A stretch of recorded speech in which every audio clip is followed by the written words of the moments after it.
The gossip mill is running at maximum capacity, and the classroom is practically vibrating with high-pitched squeals. These girls are absolutely losing their minds over the new Amamiya model, Hikari. One girl admits she bought the matching dress, but she immediately roasts herself for lacking the angel vibes required to pull it off. And her friend? She does not even try to deny it. That is just ruthless emotional damage. Let us look at the stats. The brand is Candy in the Candy, and Hikari is the exclusive face of the operation. The billboards are calling her the cutest girl in the world, and honestly, nobody is stepping up to argue with that title. It all started with a single viral picture. She stood in a sunflower field, looked at the camera lens, and completely conquered the internet. No name, no address, just pure, unadulterated vibes. The mystery just makes the obsession 10 times worse. The school hallways are absolutely flooded with simps checking every single new notification like their lives depend on it. But this guy? He treats the world's cutest girl like a boring history lecture on a Monday morning. He stretches his jaw wide, eyes literally watering from the sheer boredom of it all. In his head, he is probably wondering why everyone is losing their minds over pixels when he could be napping. Zero interest detected. Here is the kicker. That viral goddess? That is me, Harima Koki. I am catfishing the entire planet. Before we get to the cross-dressing explanations, the school bell rings and reality hits. Inside, the boys are holding an emergency meeting. Satu is sweating bullets, making sure the coast is clear before launching the daily simp summit. They are ranking the 3 great beauties like it is a fantasy draft: the elegant senior, the energetic rookie, and the ice-cold classmate. Basic tier list stuff. My best friend Mikage drags me out of there. He is the only one who knows my secret, so watching these guys drool over pixels must be pure torture for him. Then, he betrays me. He admits he actually prefers the viral girl over the real ones. My own best friend is simping for my alter ego. I am dead inside. The hype train does not stop. The background characters are screaming "let's go" like they just won the lottery. They are waxing poetic about how she sits like a peony and walks like a lily. It is getting totally out of hand. I have to remind myself that I am Hikari, and there is a very stupid reason for this. Flashback time. 3 years ago, everything hit the fan. Meet Harima Misora. She is his cousin, a fashion mogul, and right now a screaming lunatic. She tackles him like a linebacker, shaking him until his teeth rattle. She cannot find a model for her new line, and she is in total panic mode. He suggests hiring a pro, but she shuts him down cold. This dress is her masterpiece. It does not need a professional. It needs someone simple, elegant, and literally the cutest human on planet Earth. She hears him chewing a bun and freezes. The gears in her head start turning. She looks at him with a twisted smile, like a predator spotting a wounded gazelle, and drops the craziest request possible.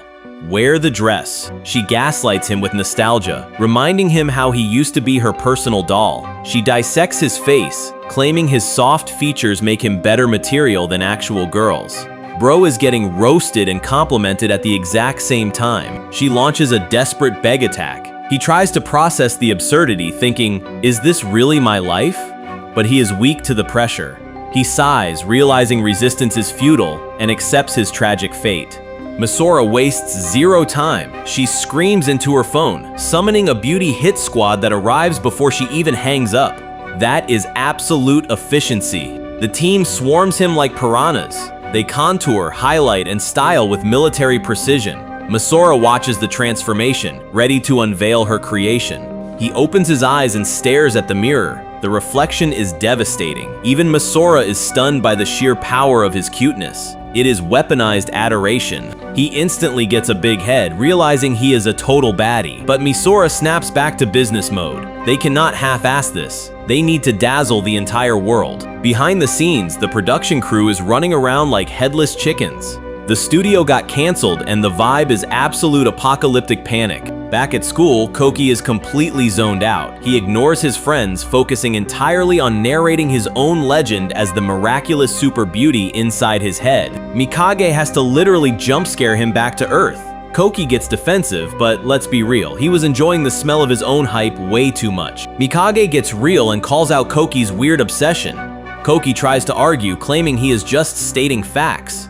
He genuinely believes he is the prettiest girl on the server. Then the reality check hits. The reason he has zero game isn't bad luck. It is because he is too busy dating his reflection. He is simply too cute to find anyone else attractive. He admits it is a sickness. Every time he sees a girl, his brain automatically ranks himself higher. It is not confidence, it is a full-blown complex. He decides to double down. Physical beauty isn't enough. He vows to master the waifu arts, cooking, housework, and bridal training. He is locking in to become the perfect wife, to himself. His standards are now in the stratosphere. Real girls do not stand a chance against his imagination. Mikage begs him to touch grass before his youth rots away. Koki just dismisses him with a smug one-liner. The delusion is terminal. Mikage drops the nuclear question. Does Koki plan on keeping his wizard status forever? Koki claims he is working on it, but he has standards higher than the school budget. He literally cannot find a girl cuter than the guy in the mirror. He is busy admiring his own perfection when a loud crash interrupts the ego trip. He steps in to help, and the girl reacts like she just saw a demon lord. Meet Amamiya-Shizuku. She is the class phantom, usually invisible to the naked eye. She is trembling so hard she is vibrating out of existence. Her brain cannot compute that Koki is actually treating her like a human being instead of furniture. Kuki catches a glitch in the Matrix though. The rest of these NPCs butcher his name daily, calling him Harama or whatever, but she nails the pronunciation. He hands her the papers and realizes the truth. She is the only person in this entire school who is actually paying attention. She whispers a thank you, but Koki is already running a full diagnostic scan on her aesthetics. He tells her straight up, ditch the glasses and fix the hair. She is a diamond in the rough. He ruins the compliment instantly by reminding her she will never be as cute as him, but hey, it is the thought that counts. Then he checks the stack of papers. Wait a minute. It is not even her shift. She admits she was asked to do it. Kuki reads between the lines immediately. The class dumped their chores on the girl who physically cannot say no. Suddenly, Satu steps in. The resident pretty boy tries to intervene to look like a hero and soak up the applause from the fangirls. But Shizuku short-circuits from the sudden spotlight. She screams a confused apology, rejects the help, and dashes out of the room like she is fleeing a crime scene. Koki watches the dust settle. She is way too nice for her own good. This school is going to eat her alive if she does not toughen up. The entire class is currently debating if Hikari is the cutest girl in existence, completely ignoring the fact that beauty is subjective, but whatever. Mikage tries to physically drag Koki home, but our boy plants his heels into the linoleum, refusing to budge an inch. He looks Mikage dead in the eye and drops the "I need to study" lie. Mikage calls him a nerd, which is fair, but the bluff works perfectly, leaving Koki standing alone in the sudden silence of the danger zone. The second the door clicks shut, Koki activates speedrun mode. He rushes the blackboard and starts erasing with violent efficiency, attacking the chalk like it owes him serious cash. He has been pulling this shadow ops routine for a month now. From refreshing the plant water to straightening the desks, he is doing everything in his power to stop Amamiya from drowning in work. The strategy is simple: stay invisible. He has her timing memorized down to the millisecond. She is currently at the trash bins, giving him exactly 60 seconds to clean up and get out. He thinks to himself that it would be so much easier if she just asked for help, but instead, he has to play ninja. He imagines he is a magical fairy, but let's be real, he looks more like a ghost haunting the janitor's closet. Mission accomplished. He pivots to exfiltrate, but a random loot drop on the floor catches his eye. It is a plaid wallet with a goofy bear mascot, definitely Amamiya's style. He knows it is rude, but he cracks it open to confirm the target. Disaster strikes. Inside is a photo of Hikari. That is literally him in a wig. Is she a fan? That is a level of narcissism he was not ready for. Before he can process the cringe, the door rattles. She is back way too early. He dives into a locker like a horror movie victim. Shizuku storms in, panting like she just ran a marathon. His heart is thumping like a bass drum. She freezes. She definitely heard that, but she chalks it up to imagination. He survives by the skin of his teeth. Shizuku recovers the package, safe and sound. Koki watches from the shadows, ready to ghost. But then she notices the blackboard is spotless. The ghost janitor strikes again. She starts profiling the suspect. Panic hits her face. She forgot to check the secret stash inside the bag. She gazes at the photo of Hikari, whispering Harema's name. The wires are crossing in real time. He hears his name and nearly flatlines. Why is she linking him to the photo? Sweat floods his face. He is Hikari, but he is not Hikari. The logic loop is frying his brain.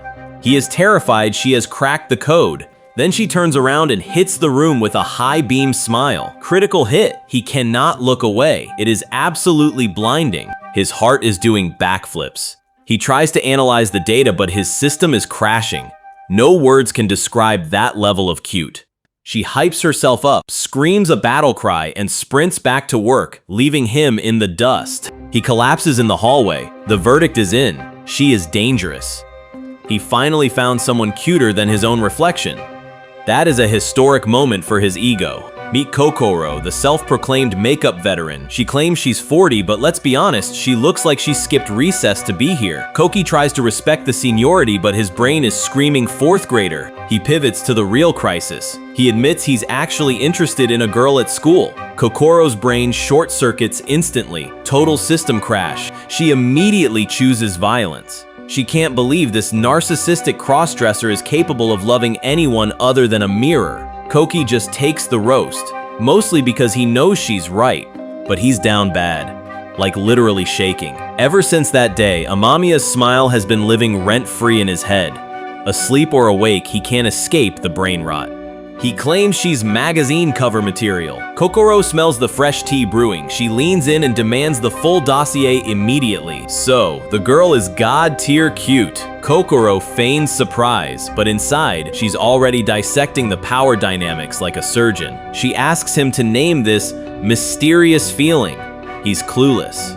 Then it clicks for her. He's this emotionally stunted because of Hikari.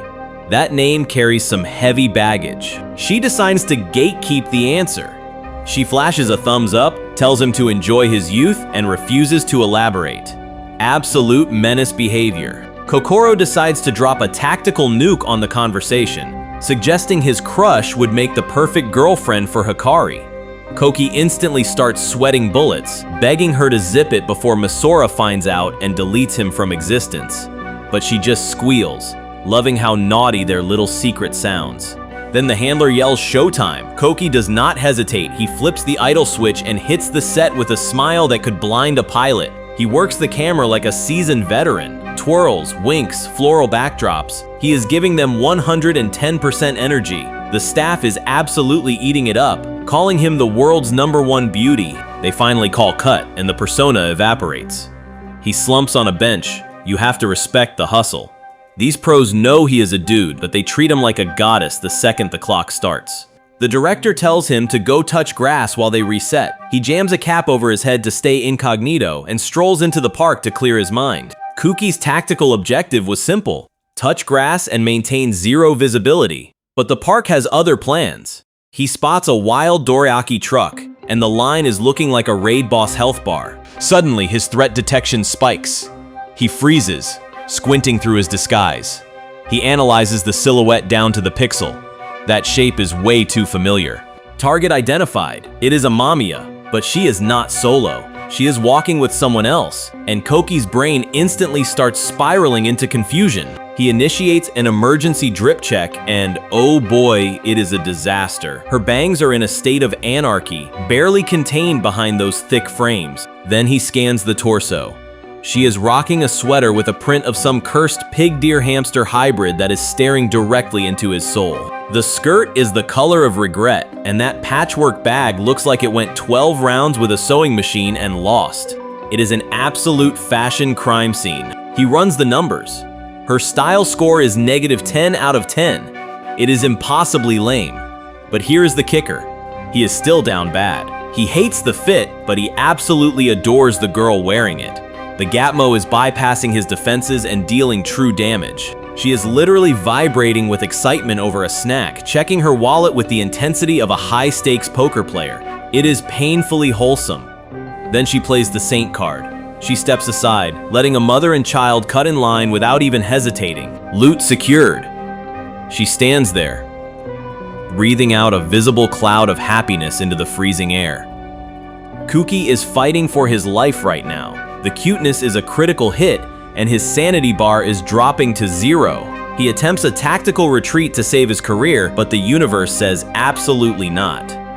A scream rips through the air, followed by a sickening thud. Amamiya commits the fatal error of existing in the same zip code as a main character wannabe. He bumps into her, and you can practically hear his aggression subroutine booting up like Windows 95. He looks at the dropped loot on the ground and chooses violence. He stomps on it. That squish wasn't just food, it was a war crime against sugar. While the toxic couple cackles like low-level goblins, Koki engages speedster mode. She blurs into the frame, assessing the damage and locking onto the enemy hitbox before he can even blink. She issues a hard stop command. The guy tries to flex, puffing up like a balloon animal, completely unaware he is barking at the server admin. She reads him the riot act: assault, foul language, and the first-degree deletion of an innocent Doriaki. She lifts her brim, and the air pressure in the street drops. Diplomacy is dead. She drops the face reveal. The crowd gasps. It is like seeing a legendary skin in a lobby full of defaults. High-definition beauty just hit the pavement. But here's the kicker. She smiles. She grabs him by the collar, pulling him close enough to smell the fear, and whispers a threat that sends his soul to the lobby. Pure menace energy. Bro folds faster than laundry day. He hits the deck, sweating buckets, realizing his survival chances just dropped to 0%. He pulls out his trump card. A premium buffet ticket. Koki tries to maintain her killer aura, but her internal monologue is screaming yes. Her soul is cheap, and it costs exactly 1 buffet.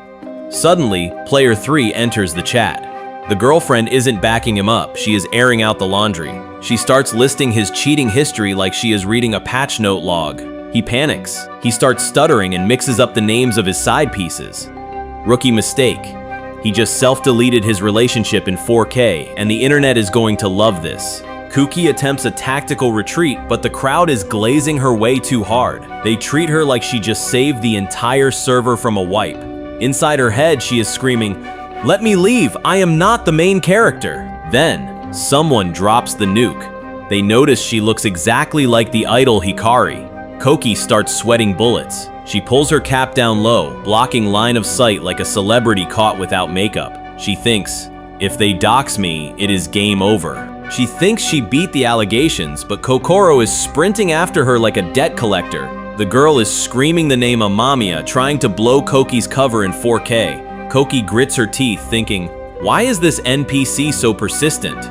Kuki denies everything, but the girl won't quit. So, she chooses violence. She unleashes a random karate scream to stun-lock her opponent. It is a desperate play to confuse the enemy AI. It works, but instant karma strikes back immediately. Koki trips over absolutely nothing and face plants into the floor, scattering her inventory everywhere. Gravity really just nerfed her in real time. Kokoro looms over her, roasting her clumsiness before offering a hand. Koki looks up, realizing she is trapped in an unskippable cutscene. She calculates her escape routes, but the dialogue box is already open. She accepts the help, but then her heart stops.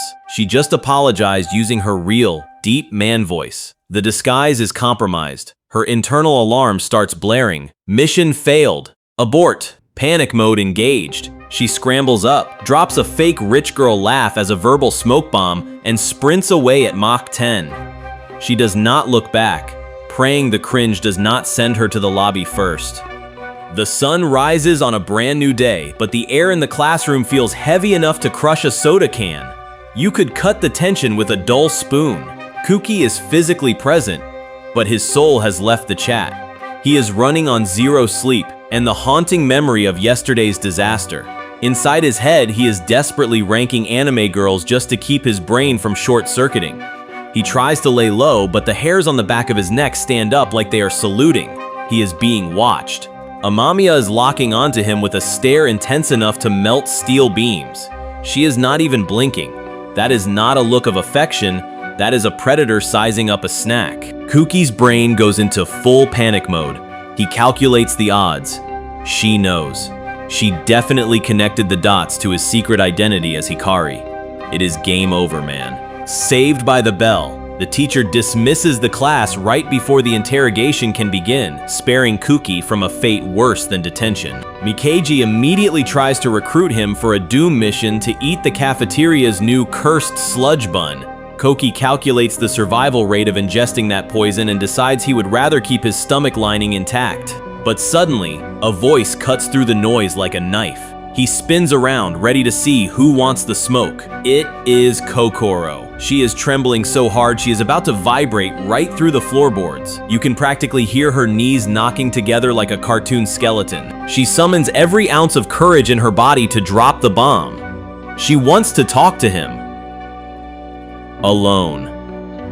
Oh boy. The plot just got spicy. Izumi crashes the party like a wrecking ball. She calls Koki a lover boy who accepts invites from all the ladies, nudging him about his insane luck before he can even get a word in. She dips out, leaving a confused silence in her wake. Koki lets out a heavy sigh and invites the trembling Kokoro to sit down before she passes out from nerves. Kokoro doesn't waste time on small talk. She asks if he hit up the park yesterday, apologizing for the weirdness while staring right through his soul. Then she drops the nuclear warhead. She knows he helped her. She asks him point blank if he is actually the famous model, Hikari. Kuki winces because the jig is up. He admits it, confirming he is the super ultra beautiful model Hikari. The cringe levels are absolutely off the charts. He speedruns the boring explanation to justify his double life. Surprisingly, she buys it, clutching her gift and admitting that the world really does love him. She apologizes for almost leaking his secret as well. Koki catches the slip-up immediately, but she panic dodges the question like a pro. She explains her detective work. The way he picked up her change matched the model perfectly. The silhouettes overlapped in her mind. She swears to take this secret to the grave, promising total silence. Koki smiles, locking in the alliance. Safe for now. Kokoro has left the chat. She is staring into the void, running detailed simulations of their new secret alliance in her head. Koki analyzes the sudden silence, wondering if her operating system just crashed or if this is just how girls function. She reboots instantly. First, she thanks him for the save yesterday, but words are cheap currency here. She stands up, eyes locked on target, and demands to clear her debt right this second. She reaches into her inventory and pulls out a legendary artifact. A limited edition Dorayaki pair ticket. She holds it out with trembling hands, shyly suggesting they equip this item together. Kuki's self-defense protocols kick in. He tries to reject the offer, terrified of wasting such a high-tier item on a background character like himself. The imposter syndrome is hitting critical levels. She ignores his low self-esteem and doubles down. She looks him in the eye and tells him she specifically wants to go with him. That is not just an invitation, that is raw confession energy. His brain completely blue screens. The silence stretches for 5 awkward seconds. She instantly spirals, interpreting the lag as a hard rejection. She assumes he hates Dorayaki and probably wants to send her to the lobby. He has to salvage this train wreck. He panics and screams that he is a Dorayaki fanatic who eats them for breakfast, lunch, and dinner. Absolutely zero chill. Crisis averted. She smiles, and while his heart does backflips in his chest, she suggests the ultimate step in modern romance: exchanging contact info. He fumbles with the app like he has never seen a smartphone in his life. His fingers are shaking, but eventually, the QR code connects. Mission accomplished. He gets stun-locked by how cute she looks in the sunlight, but the game clock is running out. Lunch is over, and they have to inhale their food in record time. Back in class, the notification pops up. Shizuku Amamiya is locked in his contacts. His buddy tries to snoop on the screen, but the teacher shuts that nonsense down instantly. Kuki stares at the screen, and the cold sweat sets in. He secured the date, but now he has a massive logic puzzle to solve. Does he show up as himself, or does he have to go as his secret persona, Hikari?